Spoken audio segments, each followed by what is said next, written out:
The American military has tried for decades to replace their M2 Browning 50 caliber machine gun, which was actually designed for World War I. However, after they spent tens of millions of dollars on failed project after failed project, they finally realized that they ain't going to get anything better than this old-school heavy-duty weapon. So, they modernized it exactly once, and it's still flawlessly in service on the most advanced platforms without any sign of retirement on the horizon. And in this video, you're going to see how and why this happened.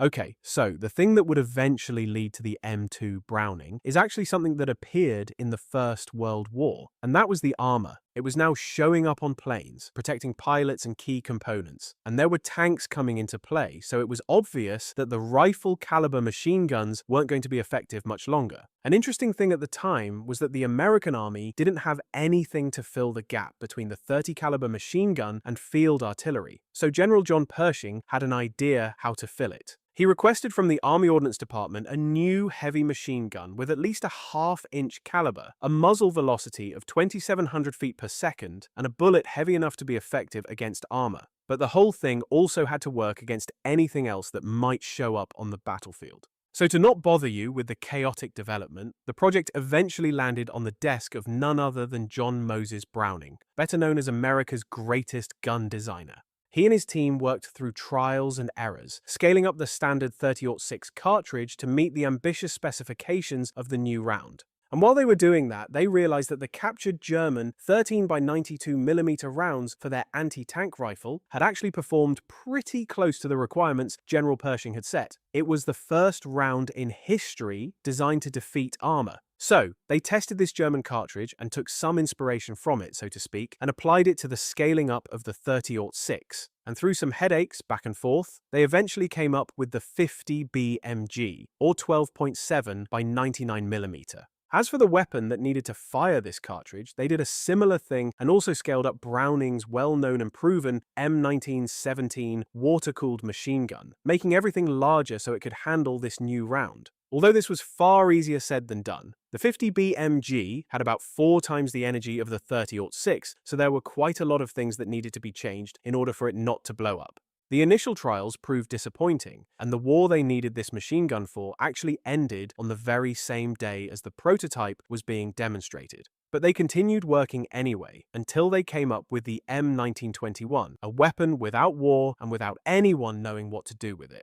It was a water-cooled machine gun weighing 80 pounds if you don't count the water, tripod, condensation can, and ammunition, which brought the whole setup to over 120 pounds.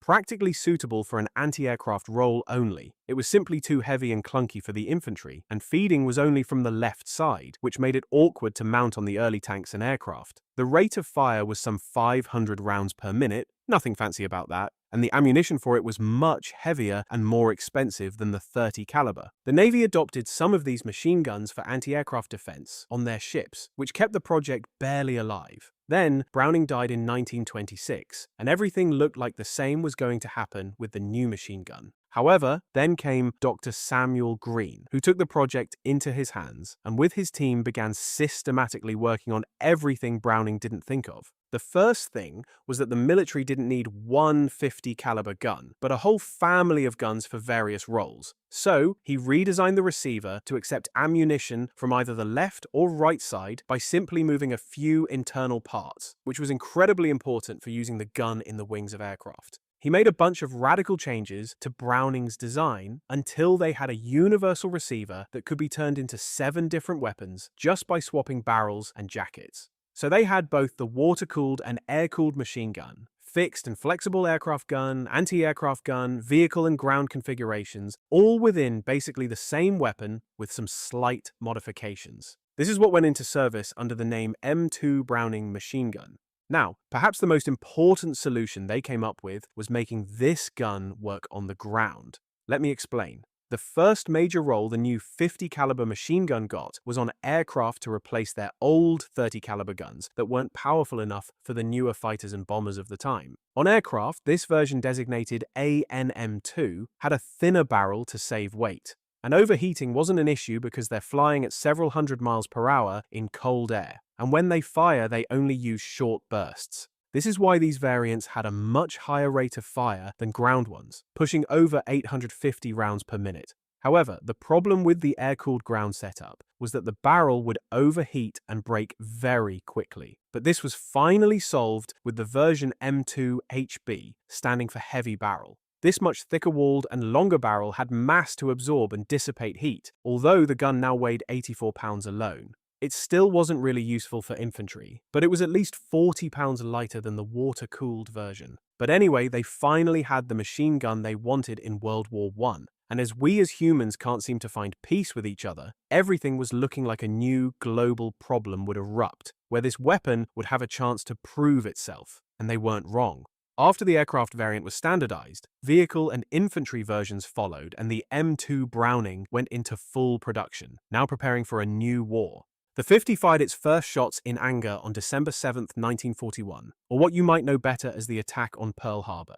The M2 was there on ships, aircraft, and vehicles, and they were now all pointing at the Japanese dive bombers and fighters that were decimating the American fleet. 4 days later, Germany declared war on the United States, and now the real deal was about to begin. As we said, the first and most important role was on aircraft. Fighters usually had 6 50s, 3 in each wing, except the P-47 Thunderbolt with 8 and the P-38 Lightning that had 4, plus a 20mm cannon, all mounted in the nose.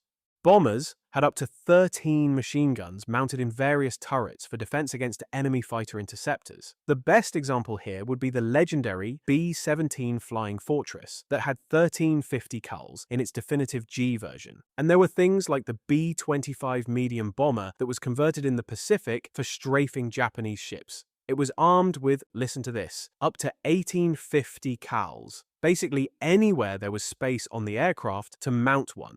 They could sweep the deck of a Japanese ship and destroy its anti-aircraft defense with a single pass, after which dive bombers could come in and sink it, and they were incredibly effective with this tactic. Then, as the war escalated on the ground, the M2 became so widespread that if something could carry one, it would have it. Tanks, half-tracks, armored vehicles, jeeps, they all had at least 150 on top. It was primarily mounted for anti-aircraft defense, like on the turret roof of Sherman tanks, and operated from the engine deck instead of from inside the hatch. This was so they could elevate the gun vertically to engage German dive bombers and fighters daring to strafe American convoys. Although it wasn't the safest place to fire the machine gun from during a firefight, German pilots quickly learned how dangerous low-level ground attacks were when heavy machine guns were just about everywhere American forces were. But besides protecting them against threats from the air, when you turn the 50 down on any ground target and fire long enough at it, well, whatever it is, it's going to give in eventually. Sandbag bunkers, walls, and even tanks would get destroyed with repeated 50 cal bursts. Tanks like the Panzer IV weren't safe against 50 caliber fire from the side, not to mention thinly armored half-tracks. And on top of destroying cover that protected you from standard rounds, Germans were frustrated even further because 50s outranged their MG-34s and 42s significantly. They had their Lafette tripod that was, simply put, ingenious for the time, with an analog computer and optics, separate trigger and recoil springs, which made their machine guns extremely accurate and deadly. However, the Americans had the M3 tripod, which was crude and simple in comparison with the Lafette, but it did have a traverse and elevation mechanism that gave them mill adjustments for accurate fire at long ranges, even beyond 2,000 yards. And there was the problem for the Germans. 50 BMG still had plenty of energy, even at such ranges where fire from the light machine guns wasn't nearly as effective. So the M2 quickly became one of, if not the most hated weapons Americans had on the ground. It was everywhere, always with enough ammo, and getting shot at by the 50 is a completely different experience than any other rifle or machine gun. American soldiers also came up with the tactic called reconnaissance by fire, where columns traveling through hostile territory would point their 50s in different directions and fire short, quote-unquote, recon bursts into anything that might be suspicious. As the column would move, they would be firing at nearby bushes, trenches, wrecked vehicles, or abandoned bunkers, just in case. And the 50 BMG was powerful enough to go through the cover that would stop a 30 caliber round. So you, for example, didn't need to waste shells from the tank's main gun just for probing the terrain. Then we have a similar situation with the M45 Maxim quad mount, the anti-aircraft weapon with 450s mounted on a powered turret. Although it was quite effective against low-flying aircraft, the thing was that after the German Luftwaffe was battered by the Allies, there weren't many air threats, so these quad 50 mounts were used on ground targets. And it didn't get the nickname Kraut Mower or Meat Chopper for nothing. As you know, 450s firing at the same spot is not really the most pleasant experience in the world if you're on the receiving end. Some of these were mounted on M3 half-tracks, creating serious moving firepower. And of course, regular M2 was still used by the infantry with the tripod, but mostly in defensive fixed positions, as it was simply too heavy for quick movement. Also, resupplying ammunition wasn't like resupplying a regular machine gun. A 100-round belt for the 50 was about 25 pounds, and that gives you some 10 seconds of firing time. And while we're on the topic of ammo, the standard ball full metal jacket round was more than enough to ruin your day. But 50 caliber ammunition evolved quite a bit, with some spicy rounds for armor penetration, tracer, incendiary, or all of that combined in a single round. Fighter aircraft would combine different types in their load, so they'd have tracers to see where they're shooting, but also armor-piercing and incendiary effects for a higher chance of shooting down the enemy plane. Later, after the war, even more interesting 50 BMG ammo types would appear, but we'll come to that. So, by the time World War II ended, almost 2 million M2 Browning machine guns were produced, and surprisingly, 1.6 million were actually the aircraft version. But then, if you think about the horrific losses of American aircraft, every single one that went down brought its guns with it, so I think it makes sense. Now, when the war ended, the M2 served with every branch of the American military, fought in every theater, and virtually in any engagement from Pearl Harbor all the way to the end. But the story of the M2 pretty much had only begun. After World War II, aircraft had evolved significantly and became much harder to kill. So, Americans tried to crank up the rate of fire on their good old M2 guns on fighters to over 1,000 rounds per minute, compensating for the 50 BMG being much less powerful than 20 or 30mm autocannons used by other nations. They came up with the M3AN version that would arm first-generation American jets that carried 6 guns in the nose. However, the war in Korea and encounters with the Soviet-made MiG-15s proved that the days of the Browning 50 cal on fighters were over, because the rounds simply didn't have enough power to reliably shoot down new jet fighters. So, they were replaced with the 20mm guns and then the M61 Vulcan rotary cannon that finally solved the problem of firepower on jets. However, the AN-M3 stayed in the tail turret of the B-52 Stratofortress, aimed through fire control radar. In 1972, 2 B-52 tailgunners claimed the last bomber gunner air-to-air kills in history when they fired some 700 rounds into a MiG-21 until it exploded. A few days later, another MiG was shot down the same way, and this was the final confirmed kill of an enemy fighter by a bomber gunner ever.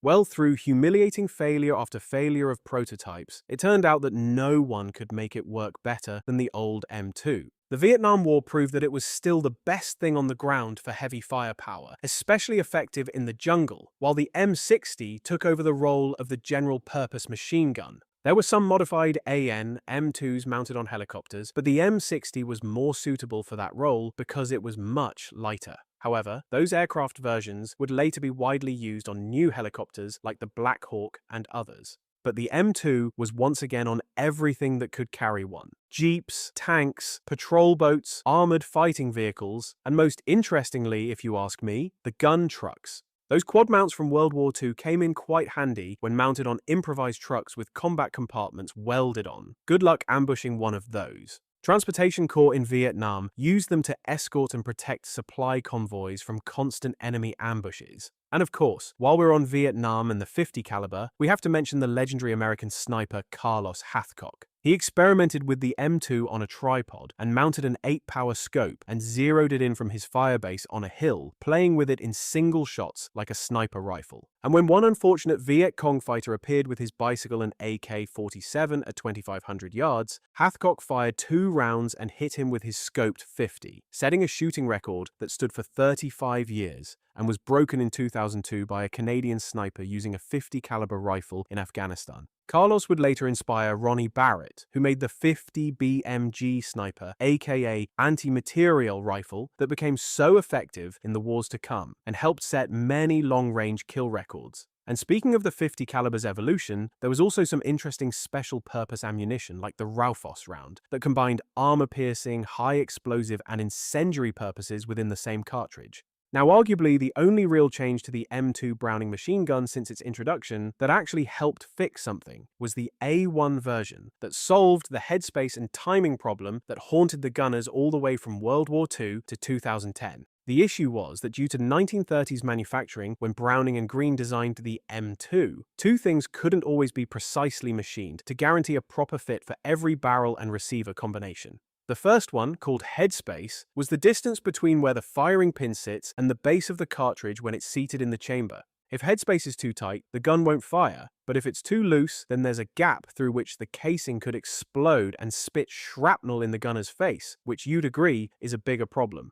Now, the second one was timing, which is the precise synchronization between the bolt and the firing pin. Basically, before the firing pin drops, the bolt needs to be completely locked. If not, the round fires while the bolt is still moving, which is called an out-of-battery detonation, and it's definitely not something you'd want to happen when you press the trigger. So, because the machining of the wartime mass production couldn't make sure that these measures were 100% right each time, Browning's solution was to make them both adjustable, so the gunner could make whatever barrel work with whatever receiver with some adjustment. The gunner screws in the barrel and checks the fit using small metal gauges for both headspace and timing, and if something is wrong, he adjusts the thing and everything's cool. However, the catch is that you'd need to do that with every single barrel change. And when would you need to change the barrel the most? Well, in combat after prolonged firing when your barrel gets dangerously hot. So, because you can't really pause the battle, then get up and screw in the new barrel, make all the safety checks and measurements before you resume fire, gunners did it by feel, or simply hoped that the adjustments for the previous barrel also worked with the new one.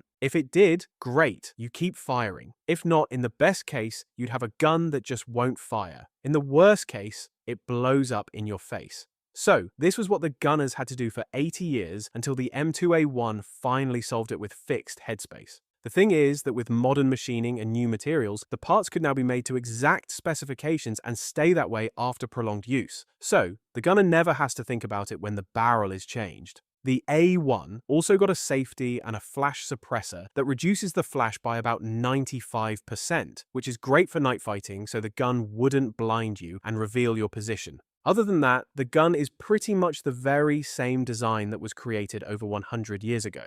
And the most interesting part is that it's now paired with the latest tech like the CROW's Common Remotely Operated Weapon Station, where the M2 is controlled by a joystick from the safety of the armored vehicle. It also has all the fancy features like rangefinders, night and thermal vision, and gyro stabilization for accurate firing on the move, and a bunch of other things that John Browning couldn't even dream of existing, let alone being paired with his weapon designed to fight World War I planes and tanks.